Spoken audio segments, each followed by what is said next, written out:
And it's going to be an exciting ride. But I'm not alone in the studio. I am joined by the ever beautiful and pleasant Ifoma Oji. Such a pleasure to have you. Thank you. Such a pleasure. You look beautiful. Thank you. You look 10 over 10. Minus nothing. Minus nothing.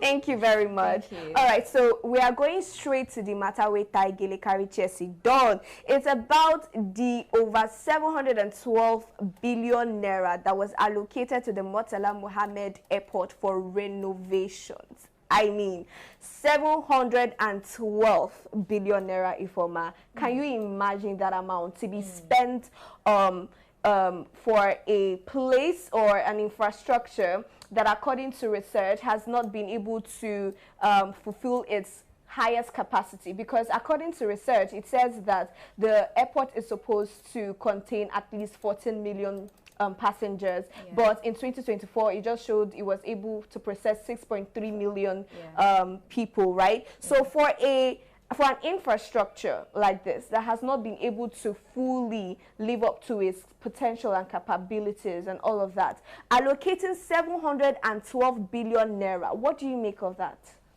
Okay, let me probably create an overview about the whole Murtala Mohammed Airport.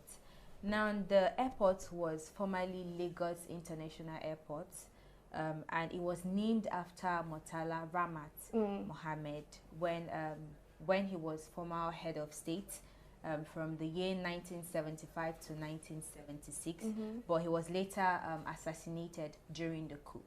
Now, this particular airport, when it was built, it was well equipped with a lot of technological and amenities. Exactly, amenities. It had I think 22 room, something like that, for stopovers. It had how many, something like, say about 15 jet bridges and the rest of it. You can see that a lot of funds was allocated for this particular airport, and it was actually just like what you said earlier. It was supposed to kind of carry about 14 million passengers annually, but if you check dating now, it is only able to carry less than half, 6.5 million passengers annually, which is kind of lesser than its original capacity. That is the intention why they built it, intention for building it. Now, coming to allocate this particular amount of money to something that have not lived up to the intention of building it, you get. I don't think it's really Nigerians' problem at this point. I mean, it's not bad to maintain or upgrade the airport, because I mean it serves as a link between us and the international bodies and the rest of it. But at the same time, it is not the priority. The priority, let's look at healthcare and healthcare delivery. Let's look at insecurity. Let's look at basic amenities. Yes. Some communities cannot boast of drinking water, talk more of electricity. You understand? And you are allocating such fund to one airport. You know, talking about allocating huge funds, this is not the first time that this government will be allocating this large amount of money. In the past, it has allocated 30 billion naira. And the funny thing is that it's always in billions or millions, and it's not small change, it's not chicken change. They would allocate 30 million naira to this, allocate 1.2 million naira to the International Conference Center, allocate to VP residents. They are renovating, and these things are renovation. And there is a statement that said that the 712 billion naira was used to build 4 other airports, build from scratch 4 other airports, but this is just purely for renovations. And I think it's insane, the amount, for instance. It's just insane, because like you rightfully said, there are other things that we can focus or pull our funds together in order to help, especially like schools, healthcare facilities. The other day, nurses went on strike that they are not being paid and whatnot. And that same strike that they went on, they wanted to go for a week strike, but they went for just 4 days because they had a meeting with the federal level, and they said, oh, they should come back. We are going to trust and all of that. If healthcare is still going on strike, schools are not properly funded, is it now airports that we should be investing 712 billion naira for renovation? Over 712 billion naira. It is crazy. It's crazy. No, because we said, somebody said something, the Minister for Aviation, he said that the funds came from the Renewed Hope Infrastructure funding. That it came from the Renewed Hope Infrastructure funding, from the savings, the subsidy. So it was out of that funding that they were able to get this amount of money. And I am saying, even if it's Renewed Hope Infrastructure, which is part of the president's scheme, right? Is that the only infrastructure we have in Nigeria? Why is it taking priority? I mean, there are schools, there are hospitals, there are people that are out of schools, illiteracy is on the high.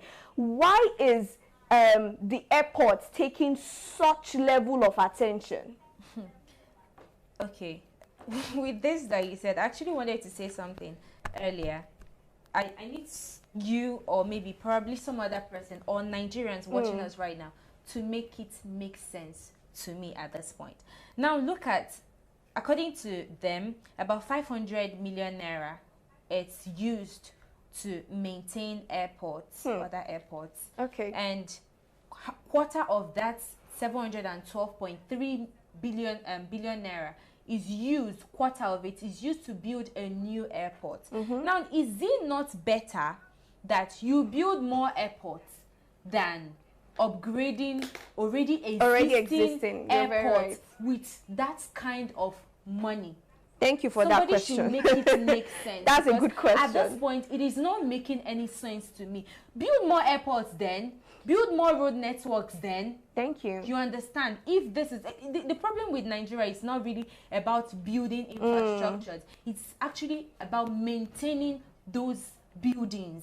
Do you know that the Minister of Aviation said that foreign airlines will abandon the country's route if, we don't renovate the airports? They are worried about foreign airlines abandoning. How is that our problem? Please make it make sense. Because how many local states in Nigeria have airports, please? How many local states? Why are we not concentrating on making it easier for someone in Kanu to get to Abuja, or someone in Lagos to get to Maiduguri? Why aren't we concentrating on the local airlines? Do you understand? Yeah. I understand that, of course, we need the international links. We need to be able to move from here to there. But is that a priority? I'm not even outrightly saying that this is bad. My own problem, I have a problem with the amount, number one. Number two, with the priority. Is that the number one on our priority list? That's where I have a problem with. I don't know about you, but this is my own problem. Yeah. Now, that particular international airport is over 45 years. If you check, the challenges they are facing right now is the roofs is leaking. You get the restrooms, the runway is bad. Restrooms, the runway, like you mentioned, is bad. The road leading to the airport is bad, and all whatnot. You get, it needs maintenance, quite all right. We are not arguing that. But what we are saying here is that why appropriate 712 amount of money to just maintenance? It is quite absurd. I would like us to take a look at some of these comments, because I love it when people start reacting. I love to see Nigerians' reactions to issues that concern them, because over time Nigerians have been made to shut up or try to silence their opinion. So let's just take a quick look at some of them. This person, Joe Benu, he said, Lagos is Tinubu's private estate. No amount is too big to whet his appetite. Wow. Oh, wow. Ejiofor says, I beg this one no follow. If you want to criticize, then make it worthwhile, not this foolish take. How is it misplaced priority? Just goes to show the emptiness in this disjointed ADC. No be everything be cho-cho-cho. So this man is indirectly insulting us because we're saying the same thing. Alabaster 1 says, real misplaced priority. Do you know what the amount can do to better lives of citizens? Politicians are wicked, despite the hunger in the country. So airport upgrade is now the problem of the masses? May APC administration never happen to Nigeria again. Amen. Okay, so this is from Senator Sheikh Hussain. He says, renovation is a very scary thing in this country. Before you finish pronouncing red, it's just billions that will follow. Exactly. And that is funny, but it's so true. Why is it always billions? You know, I said this in the beginning.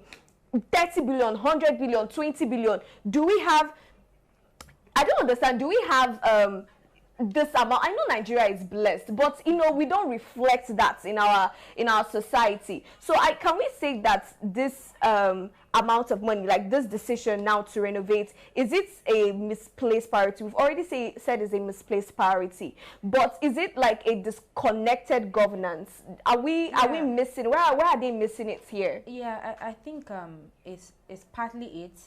It's not like I said earlier, it's not like it's wrong. It's not wrong, because if you check Tinubu's hope agenda, renewed hope, renewed hope agenda, it's among the things he said he wants to do. Yeah, but what we are talking about is such amount. Why not appropriate such amounts to healthcare? Yes, I mean, look at universities, look at medical sections in universities. Why not pour in those money into those parts of the exactly my point. Exactly the things that people, the basic amenities that people need in their communities. Why not pour money into it? Good roads, why not pour money into it? A lot of insecurity, why not allocate such funds and then account for it too? Because it's not about allocating funds. You need to account for it. So I think it's not really a misplaced priority. It's part of it, but at the same time, the money for it, they appropriated for it, it's quite exorbitant. Do you know, I even have a problem with how decisions are made in this country of recent. It's as though we have changed our means of governance. You know, we are a democratic nation, but there are some ways that decisions are made that begs to differ to that particular stance. Do you know that the 712 billion naira that has been allocated to the renovation of Murtala Mohammed Airport has not even been approved by National Assembly? Exactly. It has not been approved. And so now, I don't know, is it constitutional to override the National Assembly's you know, stand on it and then go ahead for the president to say, okay, we are allocating this money, and everybody is keeping quiet? Is it constitutional? It's not this particular question you asked right now is it's very direct, it's very straightforward, but at the same time, you should know that we live in a lawless country where the head of state can actually make law and then make people follow that law, whether you like it or not, by force. So I am not even surprised with the whole thing. But let's come back to the initial thing we discussed about the Shehu Sani saying something like the 712 billion was gotten from the floating of naira. No, that was the aviation minister. Aviation minister. That the 7.12 billion naira was gotten from the renewed hope fund. No, it was gotten from the what's it called? Remind me. The floating of naira and then the subsidy removal. Now you're saying that it's gotten from, how did we get to that particular amount of money? Number one, there is no accountability. That is number one. How did we get there? And then you did not tell Nigerians this is how much we got from the so whatever that we did, and this is what you want to use it for, and you equally did not account how you are going to spend the money. Manna fell down from heaven. Is this manna? You're removing something as huge as subsidy, fuel subsidy, And you are not telling Nigerians, the people that you remove this thing on top of their head, say, now this thing one I won't use and do. It is unfair. Yeah. It is unfair. And you're saying that it's not from the general, it's not from government. Yes. Is it not still Nigeria where we do? Is it not Nigerians' money? It needs to be accounted for. You're right. No, I really agree. I agree to that, because one thing that we lack is accountability, and that's because nobody has the mind to hold these people accountable. Anything goes in Nigeria. It's in Nigeria that you wake up and you will see that your house in the village is being used for something and nobody asked for your opinion, nobody consulted you. So that's... Sorry, do you know, funny enough, he said, the Keyamo, he said that he promised, not even that he said, he promised that this money will be accounted for. Okay. Do you think that is possible? Should I answer that for you? No, let me okay, answer. If answer. If you don't think it's possible, let me just answer. We've heard a lot about it. Nigerians hear this every single day and we are tired of hearing it.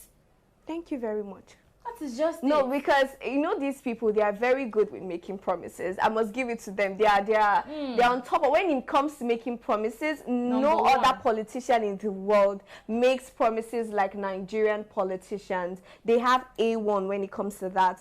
But when he says that they are going to be accountable with these funds, it's not just about saying it. Okay, yes, you've said it.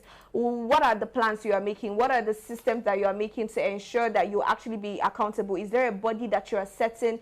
Who is going to chair that body? Who is going to... How can we verify?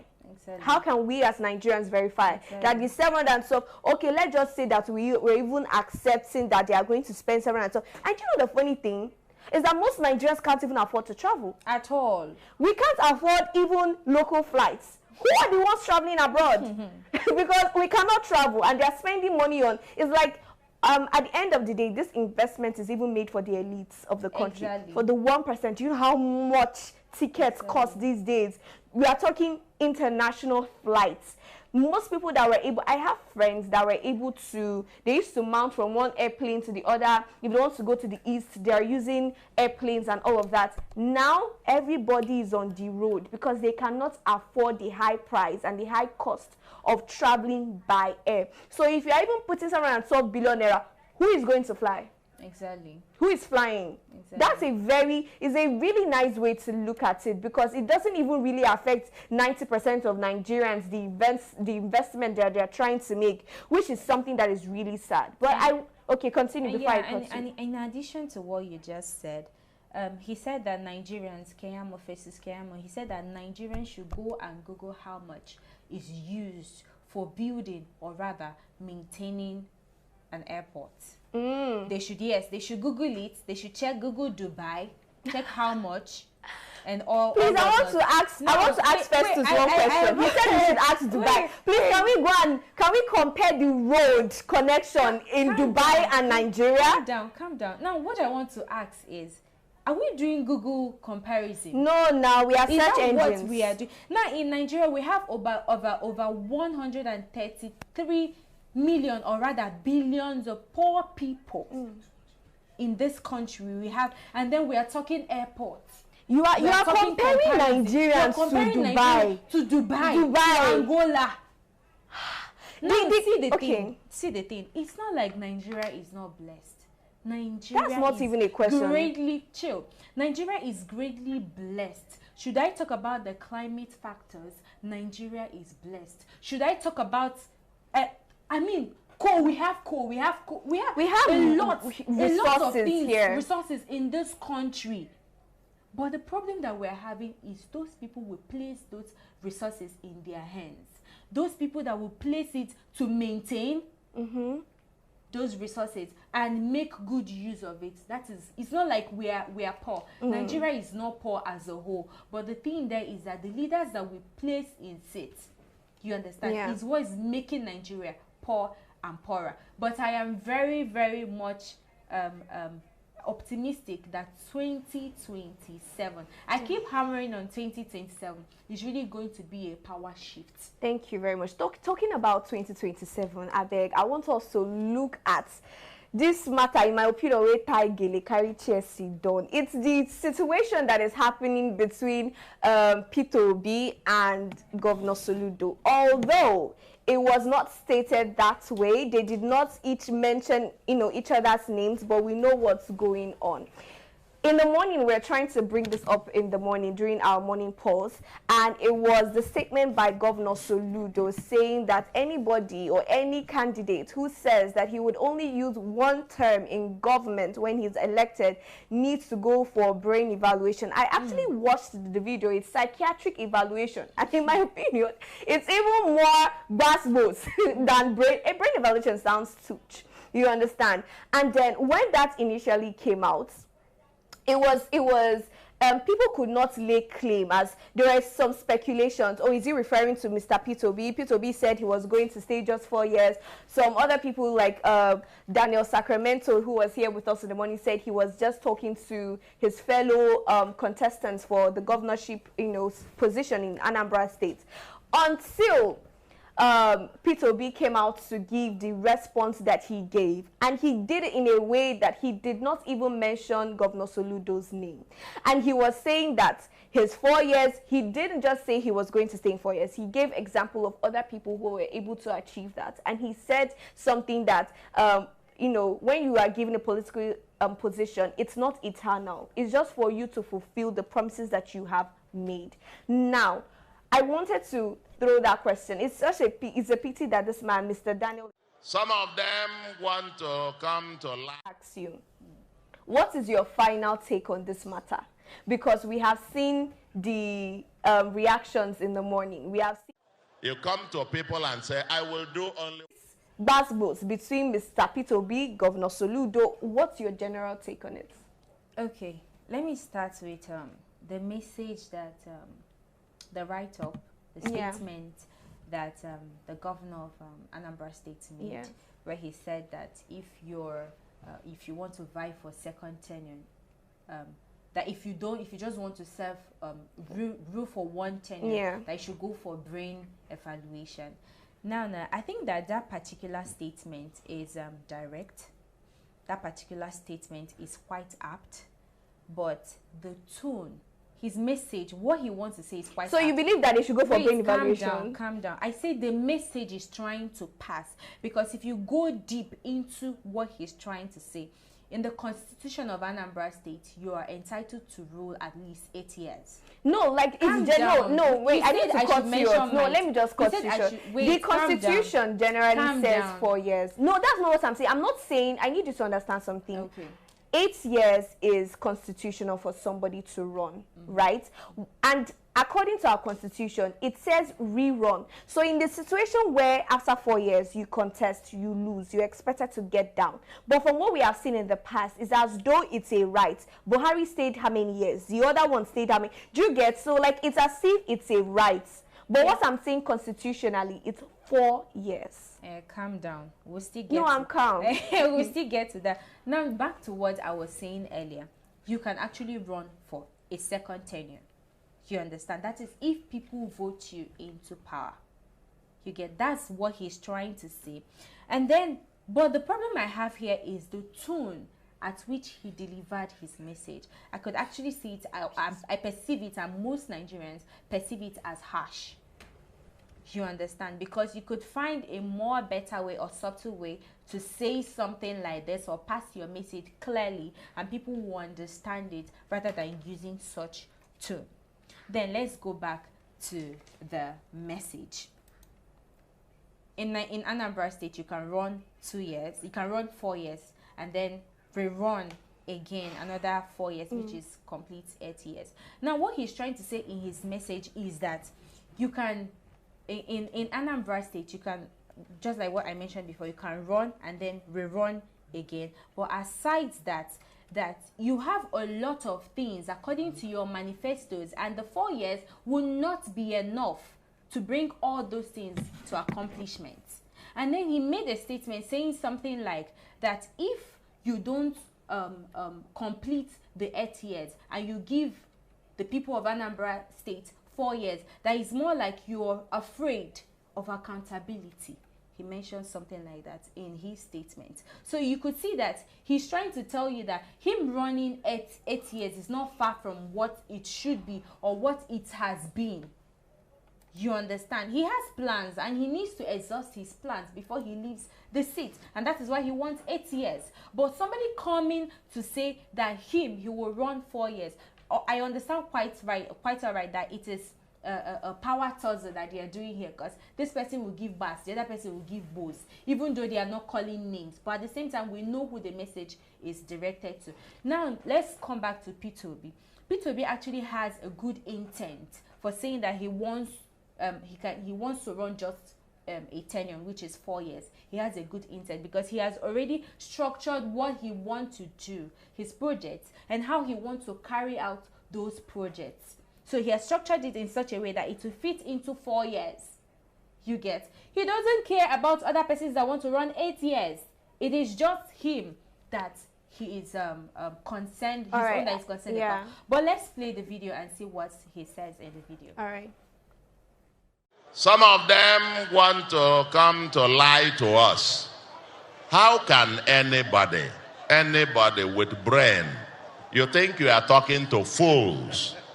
You come to people and say, I will do only 1 term. Anybody, any politician who said that must be sent to a psychiatric home. Because the person must have some mental problem. When the Constitution allows you to stay up to 8 years, you come and tell us, I'm going to spend 1 term. Tell us where it has ever happened. Who? Ana kolom nkwa na ekwe nwanyị. Bo. Nkwa na ekwe nwanyị. Bo. Nga watch ngote ya ba. Nga watch ngote ya ba. Ifa akava na ekwe anyị nkwa. Anybody who is saying I'm going to do 1 term needs a psychiatric examination. Because I like that we played that, and we can see that Soludo was referring to any politician. So it's more general. So it's like a national statement. He didn't just refer to people in Anambra State. And we're going to quickly round off, and then I wanted to just say something. I feel like one of the reasons why this is not sitting well with a lot of people, even Nigerians, even well-meaning Nigerians, is that we have a mindset that has been set by politicians and leaders in the past who, you know, we've gotten used to the 8-year term where we think that it's normal to just come, do 8 years, and it's, you know, it's fine with Nigeria. But I'm just trying to say that we need a mindset shift where we begin to hold people accountable the very minute they enter into office. You see, this 8 years, this mentality of having 8 years is the reason why leaders will come into positions, and after 100 years, when we're supposed to reevaluate what you've done in 100 days in office, we are not able to see substantial statement evidence. Exactly, we are not seeing anything, because maybe in their minds they are saying, oh, it's just 8 years, we still have a lot of time. And that is the mindset that I want us to focus on correcting, not just the leaders but us as Nigerians, that they owe it to us, that we are deserving of good governance, we are deserving of accountability, that when a person says yes, we should hold him by their word. When a person says no, we hold them by their words. Do you understand what I mean? I just want to get your last take so that we quickly wrap this up. Okay, let me wrap things up on the first story, which is about the 172 billion naira. Now, we don't have a problem with the approval. We have a problem with the price, the amount of the approval. That is number one. And then number two, if you are to forge ahead with this particular project, then give us a rundown of how you want to allocate these funds, this particular fund.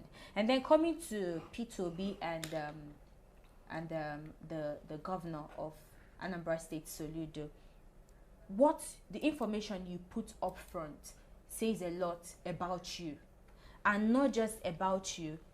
People who you're actually leading are seeing those things. Are you setting good examples? I'm talking about the message that the statement he made, the tone of the message. There are more subtle ways to pass message, and people will get, the person you're referring to will get the message clearly. And then secondly, for P2B, if he says he wants to run for just one term, it is his choice. This is what he wants. Give him this thing if you can, and let's see what he has to do. Yeah, thank you very much. And I think this is where we have to call it a wrap on the show. It's been really amazing having the discussion. Thank you so much for joining